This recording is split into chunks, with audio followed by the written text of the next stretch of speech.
નમસ્કાર વિદ્યાર્થી મિત્રો, મારી યુટ્યુબ ચેનલ જેડી મેથ્સ એકેડમીમાં આપ સૌનું સ્વાગત છે। આજે આપણે અભ્યાસ કરીશું ધોરણ 12 વિજ્ઞાન પ્રવાહ પ્રકરણ નંબર 3 શ્રેણિકના 3 ટોપિક વિશે।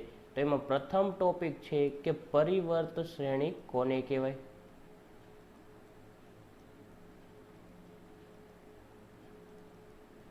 બીજો ટોપિક છે કે સમમિત શ્રેણિક કોને કહેવાય।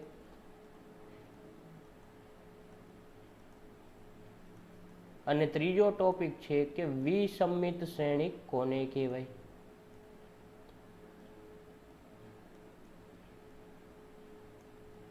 તો એમાં પહેલા ટોપિકની ચર્ચા કરીએ કે પરિવર્ત શ્રેણિક કોને કહેવાય।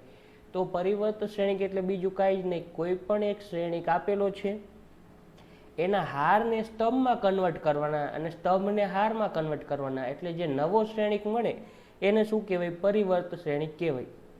કોનો? તો જૂના શ્રેણિકનો। તો એના માટે આપણે એક ઉદાહરણ લઈએ કે શ્રેણિકને આપણે શેનાથી દર્શાવીએ છીએ? કેપિટલ લેટરથી। તો એથી દર્શાવી છીએ। હવે હું અહીંયા લખું કે 1 2 3 અને 4 5 અને 6 આ મારો શ્રેણિક એ છે।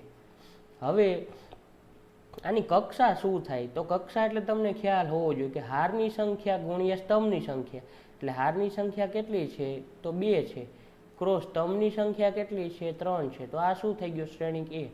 હવે આપણે આનો શું મેળવવો છે? પરિવર્ત શ્રેણિક મેળવવો છે। હવે પરિવર્ત શ્રેણિક એટલે આપણે શું કીધું કે હાર જે છે એ સ્તંભમાં ફેરવી નાખવાની અને સ્તંભ જે છે એને શેમાં ફેરવી નાખવાના? હારમાં। તો અહીંયા પ્રથમ હાર હતી 1 2 3, એને શેમાં આપણે ફેરવી નાખશું? પ્રથમ સ્તંભમાં। તો 1 2 અને 3। બીજી હાર હતી એને શેમાં ફેરવી નાખશું? સ્તંભમાં। તો 4 5 અને 6। તો આ જે નવો શ્રેણિક મળ્યો એને શું કહેવાય? કે આ એનો પરિવર્ત શ્રેણિક। તો આ શ્રેણિકને દર્શાવાય શેનાથી? તો એ ડેશથી બતાવાય અથવા તો એ ટ્રાન્સપોઝથી બતાવાય, એટલે કે બે નોટેશન છે, કાં તો એ ડેશ અથવા તો એ ટ્રાન્સપોઝ, એટલે ટ્રાન્સપોઝ માટેનો અહીંયા ટી મૂકવાનો। હવે આની કક્ષા શું થશે? તો જુઓ તો હારને સ્તંભમાં કન્વર્ટ કર્યા અને સ્તંભને હારમાં કન્વર્ટ કર્યા, તો સીધી જ ખબર પડી જાય કે હારની સંખ્યાની બદલે સ્તંભની સંખ્યા થઈ જાય, સ્તંભની સંખ્યાને બદલે શું થઈ જાય? હારની સંખ્યા। એટલે અહીંયા કેટલી હાર થઈ જશે? 3 થઈ જશે। અહીંયા સ્તંભ કેટલા હતા? 3 હતા। તો એ 3 સ્તંભ શેમાં કન્વર્ટ થઈ ગયા? 3 હારમાં। તો હારની સંખ્યા કેટલી થઈ? 3। અને સ્તંભ કેટલા થઈ ગયા? કે અહીંયા 2 હાર હતી, એની બદલે કેટલા સ્તંભ થઈ ગયા? 1 અને 2। તો એ કક્ષા શું થઈ જશે? ફરી જશે। તો આ થઈ ગઈ પરિવર્ત શ્રેણિકની વાત, કે પરિવર્ત શ્રેણિક એટલે બીજું કંઈ જ નહીં કે હારને સ્તંભમાં ફેરવી નાખવાના, સ્તંભને હારમાં ફેરવી નાખવાના। દર્શાવાય શેનાથી? એ ડેશ અથવા એ ટ્રાન્સપોઝથી દર્શાવાય। હવે એના કેટલાક ગુણધર્મ છે। એમાં પહેલો ગુણધર્મ શું છે કે પરિવર્ત શ્રેણિક છે એને આપણે શેનાથી દર્શાવી છીએ? એ ડેશથી। એનો પાછો પરિવર્ત શ્રેણિક મેળવો એટલે કે આ જે મળ્યો છે એનો પરિવર્ત શ્રેણિક, એટલે કે એ ડેશનો ડેશ, તો શું મળશે? હતો એની શ્રેણિક પાછો મળશે। એ આપણે અહીંયા ચોખ્ખું જોઈ શકીએ છીએ કે આ 1 4 જે છે પહેલી હાર, એને આપણે શેમાં કન્વર્ટ કરશું? પહેલા સ્તંભમાં। બીજી હાર 2 5 છે એને શેમાં કન્વર્ટ કરશું? બીજા સ્તંભમાં। ત્રીજી હાર 3 6 છે એને શેમાં કન્વર્ટ કરશું? કે ત્રીજા સ્તંભમાં। તો જો તો શ્રેણિક કયો પાછો આવ્યો? હતો એને પાછો આવી ગયો, કે આ જે એ શ્રેણિક હતો એ જ પાછો આવ્યો। તો પરિવર્તનો પરિવર્ત કરો છો તો શ્રેણિક કયો આવે છે? પાછો હતો એ ને એ। હવે ત્યારબાદ બીજો ગુણધર્મ શું છે કે કોઈ પણ સંખ્યા કે હોય, કે એટલે શું છે? કોઈક અચળ સંખ્યા તમને મન ફાવે, એનો ગુણાકાર એ સાથે હોય અને એનો પરિવર્ત શ્રેણિક મેળવો તો શું મળે? કે ગુણ્યા એનો ડેશ, આવી રીતના મળે। એ સીધું જ જોઈ શકાય। જો સાંભળો કે એનો ડેશ એટલે કે પહેલા તો આ એ શ્રેણિક આપણે ઉદાહરણ તરીકે લઈ લઈએ, હતો એને, કે 1 2 3 અને 4 5 અને 6 આ શ્રેણિક કયો હતો? એ હતો। હવે એને હું શેનાથી ગુણું છું? કોઈક સંખ્યા કે થી ગુણું છું, એટલે કે અને એ જ રાખું છું, સંખ્યા ફિક્સ કરતો નથી। તો 1 ઇન્ટુ કે એટલે શું થાય? કે આમ લખી શકું k into 1, k into 2, k into 3, k into 4, k into 5 અને કે ઇન્ટુ 6। તો આપણે શું કર્યું? કે થી ગુણાકાર કર્યો, બીજું કાંઈ કર્યું નથી। હવે કે એનો આપણે શું કરવાનો છે? ટ્રાન્સપોઝ કરવાનો છે। તો કે એનો ટ્રાન્સપોઝ કરું છું તો થશે શું કે આ જે હાર છે એ સ્તંભમાં કન્વર્ટ થશે, પણ કે તો ગુણાકારમાં આવવાનો જ, કે કે ઇન્ટુ 1 કે ઇન્ટુ 2 અને કે ઇન્ટુ શું થઈ જશે 3, કે ઇન્ટુ શું થશે 4, કે ઇન્ટુ શું થશે 5, કે ઇન્ટુ શું થશે 6 થશે. હવે બધામાંથી શું કોમન નીકળે, કે કોમન નીકળી જાય તો વધે શું તમારી પાસે કે 1 2 3 અને 4 5 અને 6. તો આવ્યું જુઓ તો શું આવ્યું કે અને આ શું હતું એનો પરિવર્ત શ્રેણિક હતો કે એ ટ્રાન્સપોઝ હતો. તો જુઓ તો મળ્યું આપણને રિઝલ્ટ કે એનો ડેશ ઇક્વલ ટુ કે એનો ડેશ. ત્રીજું રિઝલ્ટ છે એ આપણે સાબિતી વગર સ્વીકારશું. શું છે ત્રીજું રિઝલ્ટ કે એ પ્લસ બી એનો ટ્રાન્સપોઝ કરો તો એના ઇક્વલ ટુ શું થાય A transpose plus B transpose થાય. ટ્રાન્સપોઝ એટલે ડેશ જ, કે અહીંયા બેમાં મેં ડેશ કર્યું ત્રીજામાં ટ્રાન્સપોઝ કર્યું.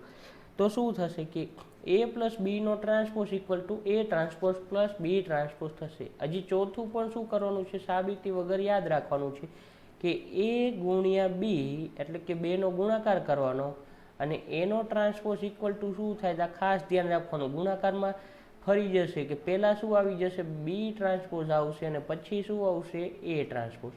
આના માટે આપણે દાખલા આવશે એમાં આપણે આ બે રિઝલ્ટ વેરીફાઈ થઈ જશે, પણ એના માટે જનરલમાં અત્યારે આપણે પ્રૂવ કરતા નથી. એ તમે જો આગળ બીએસસી કરશો તો ત્યાં તમારે આનું પ્રૂફ આવશે. તો સૌથી પહેલાં પરિવર્ત શ્રેણિક કોને કહેવાય કે હાર અને સ્તંભને બદલી નાખવાના. હારવાર શું બદલાઈ જાય, કક્ષા બદલાઈ જાય. બીજું શું આવ્યું કે એ ટ્રાન્સપોઝનો ટ્રાન્સપોઝ એટલે શું આવે એ પાછો મળે. કે ઇન્ટુ એનો ટ્રાન્સપોઝ ઇક્વલ ટુ શું થાય કે ઇન્ટુ એનો ટ્રાન્સપોઝ થાય. A plus B transpose equal to શું થાય A transpose plus B transpose થાય અને A B transpose equal to શું થાય B transpose into A transpose થાય. તો અહીંયા વાત થાય પરિવર્ત શ્રેણિકની પૂરી. હવે ત્યારબાદ આવે છે સમમિત શ્રેણિક કોને કહેવાય, તો એના વિશે આપણે ચર્ચા કરી લઈએ.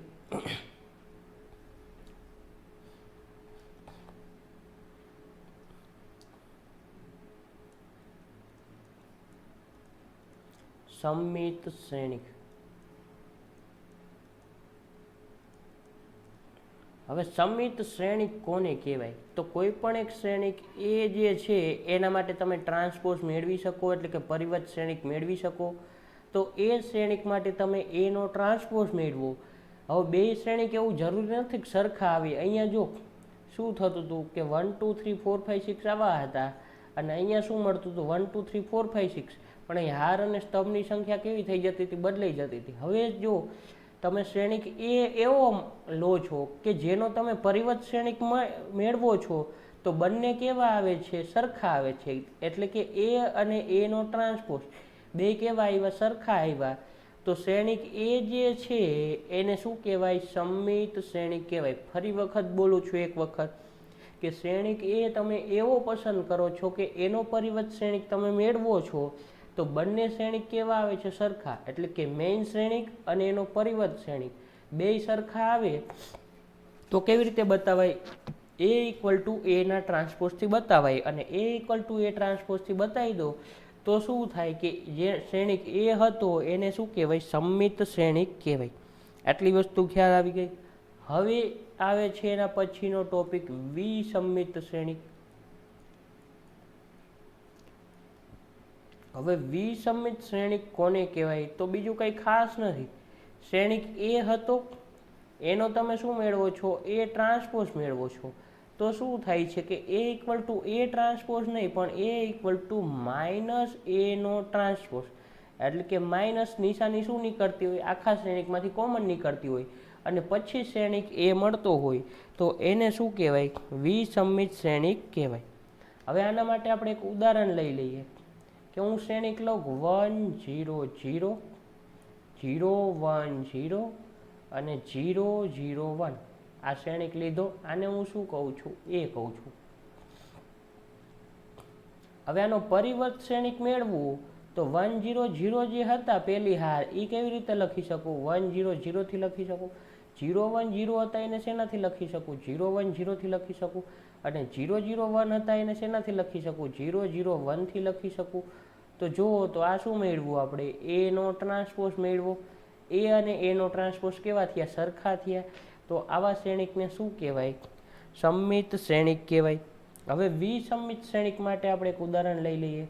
તો વિસંમિત શ્રેણિક માટે આપણે બુકવાળું જ ઉદાહરણ રાખશું કે 0 E અને F છે, પછી છે -E 0 અને G છે, અને -F -G અને 0 છે. તો આ એક શ્રેણિક છે.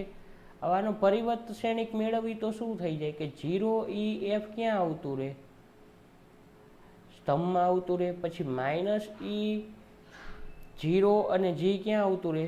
બીજા સ્તંભમાં આવતું રહે. અને ત્રીજું શું છે? -F -G અને 0 ક્યાં આવતું રહે? ત્રીજા સ્તંભમાં આવતું રહે. હવે શું થશે જુઓ તો કે અહીંયાથી આપણે શું કરશું કે માઇનસ વડે મલ્ટિપલ કરવી આ શ્રેણિકને.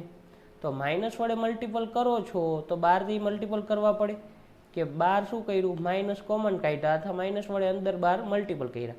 કારણ કે રકમમાં કંઈ ફેરફાર થવો જોઈએ નહીં કે આ શ્રેણિક હતો એને તમે માઇનસ વડે મલ્ટિપલ 12થી કરો છો તો અંદર એક કરવા પડે.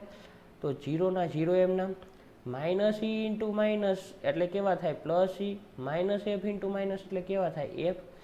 પછી E છે એને માઇનસ વડે મલ્ટિપલ કરો તો શું થશે? -E 0ના તો 0 રહેવાના, -G ના કેવા થઈ જશે? +G થશે. આના શું થશે? -F. આના શું થશે?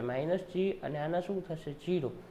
તો કર્યું શું આપણે કે માઇનસ વડે અંદર 12 મલ્ટિપલ કર્યા. શું કામ? કારણ કે શ્રેણિકના રકમમાં કંઈ ફેરફાર થવો જોઈએ નહીં. તો ફેરફાર ન થવો જોઈએ તો 12 માઇનસ વડે મલ્ટિપલ કર્યા, અંદર માઇનસ વડે મલ્ટિપલ કર્યા. તો જુઓ તો આ શ્રેણિક કયો આવ્યો કે -1 જે છે એની બદલે હું માઇનસ લખી શકું અને આને આપણે a કહી. તો આ શું થઈ ગયું જુઓ તો કે આ જે શ્રેણિક હતો એ જ પાછો આવ્યો. શું કર્યું? એનો પરિવર્ત શ્રેણિક મેળવો તો કે આ a હતો એનો શું મેળવો તો પરિવર્ત શ્રેણિક. અને પરિવર્ત શ્રેણિક શું થયો કે આ a નો પરિવર્ત આ થયો. એમાંથી તમે માઇનસ કોમન કાઢો છો તો આવ્યું શું? એ આવ્યો કે શ્રેણિક એ હતો એનો તમે પરિવર્ત શ્રેણિક મેળવો એટલે કે એ ટ્રાન્સપોઝ મેળવો. તો એ ટ્રાન્સપોઝ ઇક્વલ ટુ શું થયા જુઓ તો -A થયા. તો એનો મતલબ શું થયો કે એનો પરિવર્ત શ્રેણિક ઇક્વલ ટુ શું થયા? -A થયા. અને -A થયા તો શું કહી શકીએ આપણે કે શ્રેણિક જે એ છે એ કેવો છે? વિસંમિત શ્રેણિક છે. તો અહીંયા આપણા 3 ટોપિક પૂરા થઈ ગયા કે સંમિત શ્રેણિક કોને કહેવાય, વિસંમિત શ્રેણિક કોને કહેવાય અને પરિવર્ત શ્રેણિક કોને કહેવાય. હવે એના પછી રિઝલ્ટ આવે છે. શું રિઝલ્ટ આવે છે એ આપણે જોઈ લઈએ.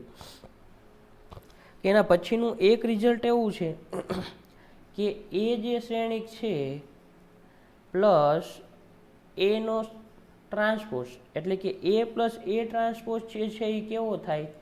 સમમિત શ્રેણિક થાય. આવું આપણે બતાવવાનું છે. હવે કેવી રીતે બતાવશું એ જોવાનું છે. તો પહેલાં તો સમમિત શ્રેણિક માટે શું થવું જોઈએ? a equal to A transpose થવું જોઈએ. પણ અહીંયા તો a પ્લસ એ ટ્રાન્સપોઝ આખો કાંઈક શ્રેણિક છે તો એને આપણે નામ આપી દઈશું. શું નામ આપશું? b નામ આપશું. તો b ઇક્વલ ટુ શું છે? a પ્લસ એ ટ્રાન્સપોઝ છે એટલે કે a પ્લસ એ ડેશ છે. હવે આનો ડેશ મેળવી તો b ડેશ થાય અને b ડેશ ઇક્વલ ટુ શું થાય કે a પ્લસ એ ડેશ અને એનો શું થાય? ડેશ થાય એટલે કે ટ્રાન્સપોઝ થાય. તો અહીંયા શું થશે કે a પ્લસ એ ડેશ અને એનો શું થઈ જશે? ડેશ. હવે જુઓ કે b equal to a plus A dash હતા, b નો ડેશ મેળવો એટલે a પ્લસ એ ડેશનો ડેશ.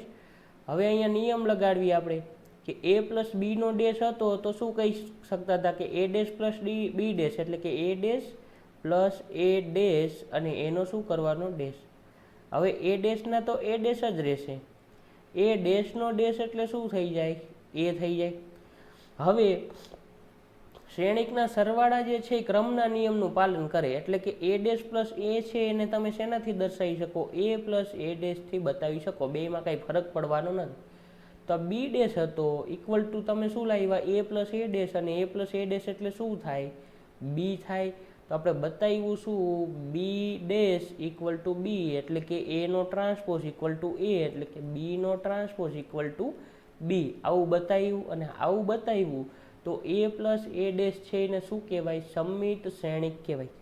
હવે આપણે આવી જ રીતે શું બતાવવાનું છે કે a માઇનસ a ડેશ છે એ કેવો છે વિસમિત શ્રેણિક છે. તો એના માટે ફરીથી આ જ પ્રોસેસ, નામ શું આપશું બી, કોને આપશું a માઇનસ a ડેશને. હવે આપણે શું કરશું બીનો ટ્રાન્સપોઝ મેળવશું એટલે આપણે કરશું શું B dash. B dash equal to શું થાય કે a માઇનસ a ડેશ અને એનો શું થશે ડેશ થશે એટલે કે ટ્રાન્સપોઝ થશે. તો હવે શું થશે કે a નો ટ્રાન્સપોઝ એટલે કે a dash minus a dash અને એનો શું થાય ડેશ થાય. તો ઇક્વલ ટુ શું થાય a ડેશના a ડેશ એમના માઇનસ a ડેશનો ડેશ એટલે શું થાય a થાય. આવું રિઝલ્ટ આપણે જોયું. હવે અહીંથી માઇનસ કોમન કાઢો તો શું થાય કે આ a છે એ પ્લસ થઈ જાય અને a ડેશ કેવા થઈ જાય માઇનસ થઈ જાય. તો માઇનસમાં a માઇનસ a ડેશ આવ્યા અને a માઇનસ a ડેશ આપણી પાસે શું હતું જુઓ તો b હતા. તો માઇનસ શું આવ્યા b આવ્યા. તો અહીંયા આપણે બતાવ્યું શું બીનો ટ્રાન્સપોઝ એટલે કે બી ડેશ ઇક્વલ ટુ શું થયા માઇનસ બી. તો A dash equal to minus A અથવા A equal to minus A dash એટલે આ માઇનસ આ બાજુ લગાવી દો. તો બી ઇક્વલ ટુ શું થાય કે માઇનસ બીનો ટ્રાન્સપોઝ થાય. બંને વસ્તુ સેમ જ કહેવાય, આ કયો કે આ કયો. તો શ્રેણિક બી જે છે એને કેવો શ્રેણિક કહેવાય વિસમિત શ્રેણિક કહેવાય. તો અહીંયા આપણું એક આ થિયરમ હતું કે a પ્લસ a ડેશ શું છે સમમિત શ્રેણિક છે અને a માઇનસ a ડેશ શું છે કે વિસમિત શ્રેણિક છે. હવે બીજી વસ્તુ કે એક પાછો પ્રમેય આવે છે શું છે કોઈ પણ ચોરસ શ્રેણિક હોય એને સમમિત શ્રેણિક અને વિસમિત શ્રેણિકના સરવાળા તરીકે લખી શકીએ. તો કોઈ પણ ચોરસ શ્રેણિક છે એને આપણે શું કહી એ કહીશ આપણે અત્યારે. હવે a ઇક્વલ ટુ આવું લખી શકું કે ન લખી શકું જુઓ તો કે 1/2 a plus a dash plus 1/2 a minus a dash. શું કામ જુઓ તો કે આનું સાદુરૂપ આપવી તો શું થશે કે 1/2 a plus 1/2 a dash plus 1/2 a minus 1/2 a dash આવું થાય. હવે 1/2 a ડેશ એનો મતલબ શું થાય કે a ડેશ એક શ્રેણિક છે એને તમે 1/2 થી મલ્ટીપલ કરો છો. અહીંયા શું થયું a ડેશ એ જ શ્રેણિક છે એને 1/2 થી મલ્ટીપલ કરો તો બે શ્રેણિક સરખા આવશે અને પ્લસ માઇનસમાં આવે તો કેન્સલ થઈ જાય. અને 1/2 a એટલે એક શ્રેણિક a હતો એના બધા ઘટકને શેનાથી તમે ડિવાઈડ કરો છો 2 થી એટલે કે આના બધા ઘટક કેવા થઈ ગયા અડધા. સેમ ટુ સેમ આના બધા ઘટક કેવા થઈ ગયા અડધા પણ અડધા થયા પણ ઘટક તો કેવા હતા સરખા હતા. પછી બેનો સરવાળો કરશો એટલે શું મળશે તમને આખે આખું શ્રેણિક એ જ મળવાનો છે. એટલે કે અડધો એ પ્લસ અડધો એ એટલે શું થઈ જવાનું આખો એ થઈ જવાનો. તો a equal to 1/2 a plus 1/2 a કરો તો એ મળશે. એનો મતલબ કે તમે a ને આ રીતે લખી શકો. હવે આ રીતે હવે આપણે શું બતાવવાનું છે કે 1/2 a પ્લસ a ડેશ અને 1/2 a માઇનસ a ડેશ જે છે એ શું છે સમમિત અને વિસમિત શ્રેણિક છે. એટલે કે આપણે પહેલાં તો આપણને એક વસ્તુ ખબર છે શું ખબર છે કે a પ્લસ a ડેશ જે છે એ કેવો શ્રેણિક છે સમમિત છે. પણ આપણે બતાવવાનું શું છે કે 1/2 a પ્લસ a ડેશ જે છે એ પણ શું થાય સમમિત શ્રેણિક થાય આવું બતાવવાનું છે. હવે કેવી રીતે બતાવશું તો પહેલાં તો a પ્લસ a ડેશ સમમિત છે તો એના માટે આપણે શું લખી શકીએ કે a પ્લસ a ડેશનો dash equal to a plus a dash લખી શકીએ. પહેલાં આ વસ્તુનો આપણે ઉપયોગ કરવાનો થશે કે a પ્લસ a ડેશ સમમિત શ્રેણિક છે તો a પ્લસ a ડેશ એનો ડેશ ઇક્વલ ટુ શું થાય a પ્લસ a ડેશ થાય. બીજી વસ્તુ કે એક રિઝલ્ટ આપણે આવું જોયું કે k ઇન્ટુ a નો ડેશ ઇક્વલ ટુ શું થાય k ઇન્ટુ a નો ડેશ થાય. આવું આપણે પરિવર્ત શ્રેણિકમાં શરૂઆતમાં રિઝલ્ટ જોયું. તો k એટલે કોઈ પણ એક સંખ્યા તો આપણે શું લખી શકીએ કે k ની જગ્યાએ 1/2 લખી શકું. a એટલે શું એક શ્રેણિક એ શ્રેણિક આપણે શું લેશું કે a પ્લસ a ડેશ વાળો લેશું તો a પ્લસ a ડેશ વાળો શ્રેણિક લીધો એટલે કે 1/2 into a plus a dash અને એનો શું કરવાનો છે ડેશ કરવાનો છે. એટલે આપણે કર્યું શું કે ની જગ્યાએ 1/2 લીધા એની જગ્યાએ આખો શ્રેણિક a પ્લસ a ડેશ લીધો અને એનો ડેશ કર્યો. તો એના બરાબર આપણે શું લખી શકીએ કે એટલે કે 1/2 અને a ડેશ એટલે કે a પ્લસ a ડેશ અને એનો શું થાય કે ડેશ આવું લખી શકીએ. અને આવું લખી શકીએ તો જો તો આવ્યું શું 1/2 a પ્લસ a ડેશ એનો dash equal to 1/2 a plus a ડેશનો ડેશ. હવે 1/2 ના 1/2 એમ નામ a પ્લસ a ડેશનો ડેશ ઇક્વલ ટુ શું લખી શકવી? a પ્લસ a ડેશ લખી શકીએ. મેં તમને પહેલાં જ બતાવી દીધું કે આનો ઉપયોગ કરવાનો થશે. તો a પ્લસ a ડેશ લખી શકીએ. તો આવ્યું શું જુઓ તો 1/2 a પ્લસ a ડેશ એટલે કે આ એક શ્રેણિક થયો. હવે એનો ડેશ કરો છો તો આવે છે શું કે આ શ્રેણિક પાછો મળે છે આ ધારો કે બી સમજી લો. તો આ મળ્યું શું કે આ બી એનો તમે શું કર્યો? ટ્રાન્સપોઝ કર્યું શું તમે? બીનો ટ્રાન્સપોઝ કર્યો. તો આ જે શ્રેણિક મળ્યો 1/2 a પ્લસ a ડેશ વાળો એ શું મળ્યો તમને? બી મળ્યો. તો બી ટ્રાન્સપોઝ ઇક્વલ ટુ બી મળે છે. તો આ 1/2 a પ્લસ a ડેશને શું કહેવાય? સમમિત શ્રેણિક કહેવાય. હવે આ જ રીતે આપણે શું પ્રૂવ કરવાનું છે કે 1/2 a માઇનસ a ડેશ જે છે એ કેવો છે? વિસમિત છે એવું બતાવવાનું છે. હવે એના માટે આપણને એક રિઝલ્ટ ખબર છે. શું ખબર છે? કે a માઇનસ a ડેશ જે છે એ કેવો છે? વિસમિત છે. એટલે કે a માઇનસ a ડેશનો ડેશ કરવી તો શું થાય? Minus a minus a dash થશે. આ શ્રેણિક બી એનો તમે ડેશ કરો તો શું થાય? માઇનસ બી થશે. આ શેના માટેનું રિઝલ્ટ છે? વિસમિત શ્રેણિક માટેનું છે. હવે આવું આપણે બતાવવાનું છે, પણ શેના માટે બતાવવાનું છે? 1/2 માટે. તો રિઝલ્ટ તો આ જ આવશે કે k ઇન્ટુ a નો ડેશ ઇક્વલ ટુ શું થાય? k ઇન્ટુ a ડેશ થાય. k ની જગ્યાએ શું આવશે? 1/2. a ની જગ્યાએ શું આવશે? a minus a dash. અને એનો આખાનો ડેશ કરો તો 1/2 શું આવતારે? કોમન આવતારે. અને a માઇનસ a ડેશ ક્યાં આવતું રહેશે? a ની જગ્યાએ આવતું રહેશે. અને એનો ડેશ કરશો. હવે આપણે રિઝલ્ટ મૂકશું કે a માઇનસ a નો ડેશ ઇક્વલ ટુ શું થાય? માઇનસ થશે કે માઇનસ a માઇનસ a નો ડેશ. તો પહેલાં તો આપણે 1/2 લખી નાખવી એટલે તમને ખ્યાલ આવે. પછી આ માઇનસ 1 લખી નાખ્યા. શું કામ? a માઇનસ a ડેશનો ડેશ ઇક્વલ ટુ શું થાય? Minus a minus a dash. તો એ લખશું કે માઇનસ a માઇનસ a નો ડેશ. આવું લખી નાખ્યું. હવે માઇનસ આપણે ગુણાકારમાં છે તો આગળ લઈ શકવી. તો -1/2 અને આવે શું? a માઇનસ a નો ડેશ. હવે આખાને આપણે બી સમજવી તો બી નો ડેશ ઇક્વલ ટુ શું આવ્યા? કે માઇનસ આગળ નિશાની આવી અને આવ્યું શું જુઓ તો 1/2 a માઇનસ a ડેશ શું હતા? બી હતા. તો માઇનસ શું આવ્યું? કે બી આવ્યું. તો બી નો ડેશ ઇક્વલ ટુ શું આવ્યા? માઇનસ બી આવ્યા. તો 1/2 a માઇનસ a ડેશ જે છે એને શું કહેવાય? વિસમિત શ્રેણિક કહેવાય. તો આજનો વિડીયો લેક્ચર આપણે અહીંયા જ પૂરો કરીએ છીએ. નેક્સ્ટ વિડીયો લેક્ચરમાં આપણે સ્વાધ્યાય 3.3 સંપૂર્ણ પૂરું કરીશું. જો વિડીયો પસંદ આવ્યો હોય તો વિડીયોને લાઇક, શેર અને સબસ્ક્રાઈબ કરી દેજો. નેક્સ્ટ વિડીયોમાં આપણે મળીએ.